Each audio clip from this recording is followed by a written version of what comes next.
Good morning. It's a joy to be with you. Please feel free to be seated unless it's your custom. Okay, thank you.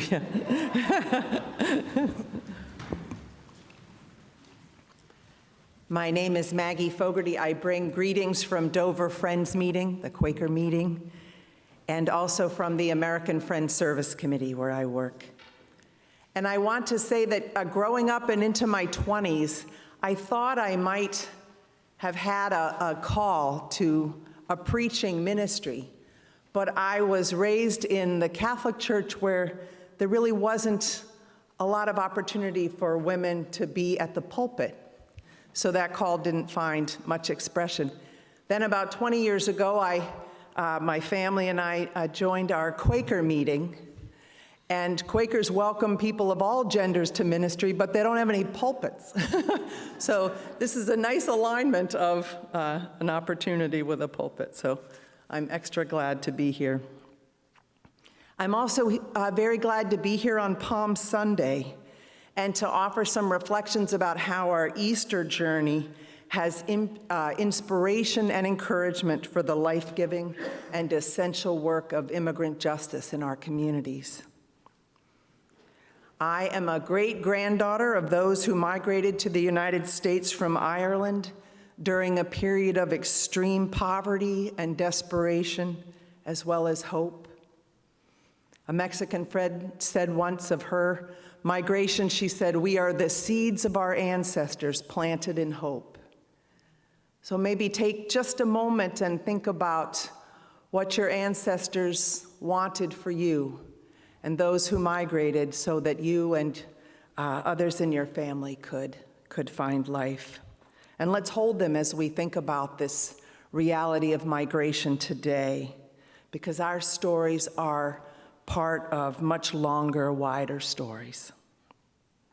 And remembering that can open us up to see today's immigration stories as very much connected to our own. I come to this work of immigrant justice as someone who was welcomed for almost 3.5 years to a small indigenous community in the high plains of Bolivia, where my husband and I lived with our 2 small children as Mary Nole missioners from 2004 to 2007. And we had the most wonderful neighbors. They were Aymara people. And they knew well the history, their long history of what happened when Christian missionaries arrived to their communities. And they knew well the sad history often of what happened when people from the United States would come to their communities. It's a tragic legacy of exploitation and conquest. And yet knowing that, they were so tremendously gracious and generous and kind to us, and they helped us make a beautiful life there. So that imprinted on me and showed me a way of being in the world. And it was while living in that village that I noticed that the young people of the village were leaving to go find work in Argentina and Brazil. And they'd come back a year or 2 later, kind of thin and tired and quiet and not really forthcoming about the experience. But what we learned was just how hard it was, often living and working in the same factory, forced to repay the cost of their travel there to the boss, sickened by unfiltered air and poor food. It was a hard life. So it was my first relationship with people who needed to migrate in order for their families to live. And also from Bolivia, I watched the growth of a really potent immigrant justice movement here in the United States. And you might remember back in 2006, when many tens of thousands of immigrants withheld their labor for a day or more to show how integrated they are in our economy, how much we rely on them. So dishwashers, day laborers, nannies. It was a powerful demonstration and a call for fairer treatment and humane policies. But there was a really terrible backlash to this display of dignity and strength, and a lot of very harmful laws were put into place that we're still seeing the consequences of now. But watching immigrant people stand up for themselves in that peaceful, organized way prompted in me a promise that when we did return to the United States, which we did then in 2007, that I would find some way to offer my own labor to this important cause for justice. So I found the American Friends Service Committee. They'd been around about 100 years by then, but I just found them. And it's an organization that was formed in 1917 when Quaker men in the United States and Britain, because of their commitment to the peace testimony, to pacifism, weren't going into the armed forces, but as the Great War was building in Europe, they organized into service teams and went as ambulance drivers and other providers of humanitarian assistance. And they found themselves accompanying people displaced by war, no matter what side of that war they were on. So in this way, the rights of refugees and migrants has been fundamental to AFSC's work from our very beginning. And from that more than century of practice and from the Quaker principle that there is that of God in every single one of us, AFSC works and acts on the notion, on the deep belief that migration is a fundamental human right and that it's a universal behavior that must be protected and safe. It's a normal and beautiful practice. It is part of, I imagine, almost all of our stories. We also understand that migration is often forced due to conditions in home countries where people, if there were safety, if there were access to food, if there weren't forces acting upon them, would be very happy to stay where their roots are, their land, their customs. And migration, of course, is a global phenomenon. The world has more refugees and internally displaced people now than at any time since World War II.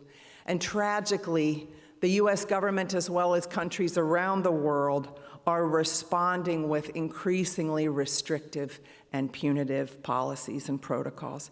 This has been the truth for many decades, not only this recent period. So because of these realities and the really kind of violent response to migration, we are now living in a full-blown crisis of human rights, which is deeply rooted in our own histories of racism and criminalization of people and economic exploitation. It's a complex and dehumanizing reality. And it's our context locally here as well. I know we're very close to Maine right here, but the work that I do is in New Hampshire, so I know that reality a little more specifically. But we have 2 immigration detention centers in the state where on any given day there are hundreds of people being held for deportation. We almost had a 3rd and a 4th detention center in New Hampshire just in recent months, but grassroots organizing really helped to defeat those intentions. We have 15 law enforcement agencies in New Hampshire that are in direct cooperation with Immigration and Customs Enforcement, so that really increases the dragnet for detention and removal. We have terrified families as our neighbors, their children sick with stress, and parents having to make plans for the custody of their children. It's devastating, it's alarming, it's senseless, it's cruel. But the beautiful news in all of this is that people have been organizing for many years, and so much goodness flowing from congregations in particular, but people from all walks of life, to do what we can together to oppose these policies, to insist on humane policies, to try to cultivate an imagination of what our communities would look like if people didn't have to live in this kind of fear but were truly welcomed, and to accompany and support those who are living the consequences. So that's been through host homes and support networks and resources for attorneys, et cetera. The work is multifaceted and it's robust. And I want to name one aspect of it that I'm very familiar with, which is the New Hampshire Immigrant Visitation Program. That's been operating at the Stratford County Jail since 2014. And there's an Episcopal priest on our visitation team, Mark Pendleton, a wonderful person who's been a really important presence there, not only for the kind of self-advocacy work that we help people to do, but for his wonderful pastoral presence. And we have encounters in the jail every week, a warm smile, shaking hands, calling someone by their first name, inquiring about their family, celebrating any of the good news they may have received. Perhaps they've gotten a lawyer, or they have a chance of being released on bond, or that they were able to connect with their family. We also grieve with them, help them prepare for deportation. We're with them if they've missed a child's birthday, etc. And their strength is a witness to us, to our volunteers, of courage and dignity and love. Their love for their families, their care and love for each other. So our hearts break open, and we're determined to offer what we can. And so we turn to the broader community. This has been happening it's 12 years now. And community members, again, largely through congregations, organize immigrant support funds or prepare host homes so that somebody coming out of detention has a place to stay, or give rides or put people on their prayer lists, or organize a program about the immigration system, because so many of us really haven't learned what it's all about and what we need. Because of the New Hampshire Conference United Church of Christ, we're able to put money on people's phone and commissary accounts so that they can reach out to loved ones. So it's multifaceted, and it's very hopeful work. Later today at an outside the box forum, I want to talk more about how a lot of this work is organized in the Seacoast through the Seacoast Interfaith Sanctuary Coalition. But I won't go into that now. But if you're looking for a way to connect, especially as a person of faith, wants to find a way into the work that's really grounded in your values, and not just in saying no to what we need to say no to, but in saying yes to the ways that we can really love and care for each other in quite perilous times, I would encourage you to connect there. But before I wrap up, I just want to say a word or two about the significance of Palm Sunday for this kind of work. So as we heard in the gospel, Jesus enters Jerusalem on a donkey. What a powerful symbol of simplicity and humility, and exactly how his ministry was rooted to the regular people. The crowd that followed him were the tax collectors and the prostitutes and other disciples of his who had been transformed by his ministry of really radical love, the fishermen, regular people. And they're the ones shouting Hosanna, which I learned a while back is a Hebrew word for save us. I had always thought it meant praise, praise, praise, but these are people who know and need that they be saved from the oppressive forces of their society.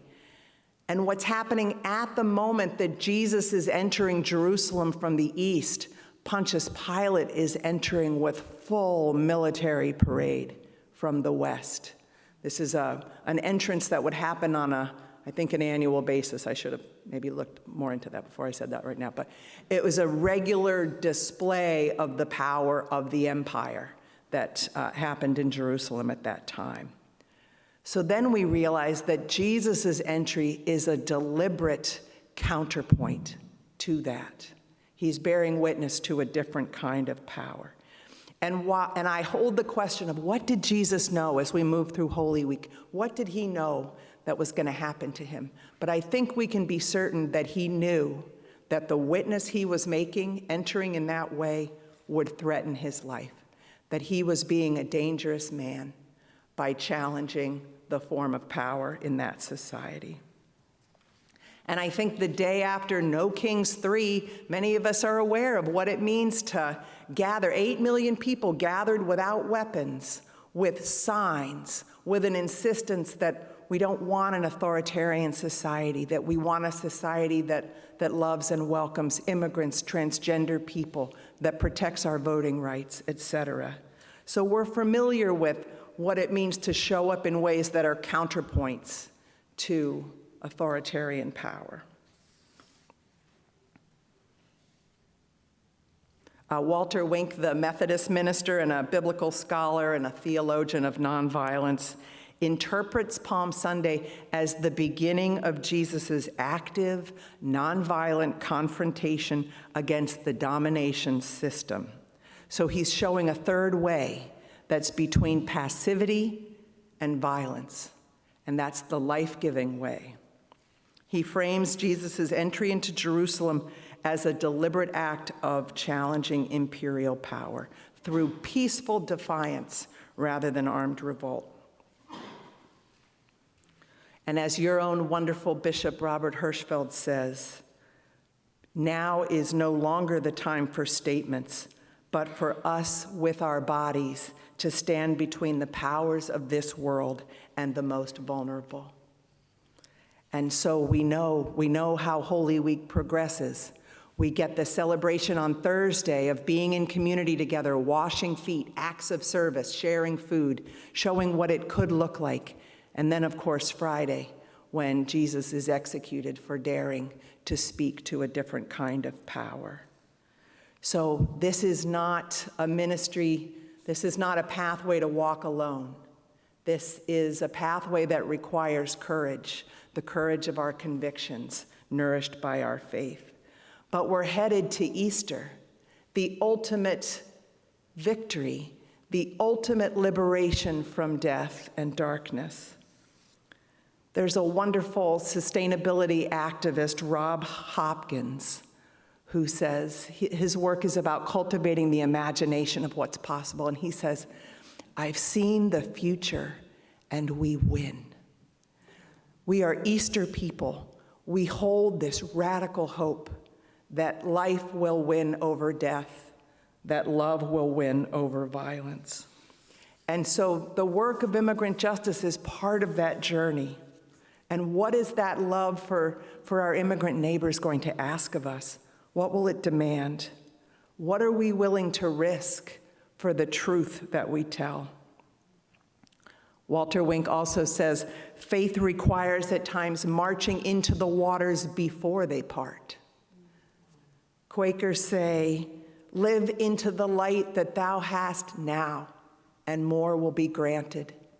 So we're in a dynamic where we try to meet this moment as best we can, guided by our faith and our love for each other, not necessarily seeing what's around the next bend. But again, we do this as community. We're not alone. We're not just made in the image of God as individuals. We are the image of God as community. So we're going to find our way forward together. We're going to build up each other's courage. We're going to feed each other's creativity, offering what we have for the greater good, whether that's money or rides or lasagna or great ideas for how to organize things or songs. We all have something to offer. What a blessing it is to be on this journey in this time. We get to help build the world that we want as Easter people.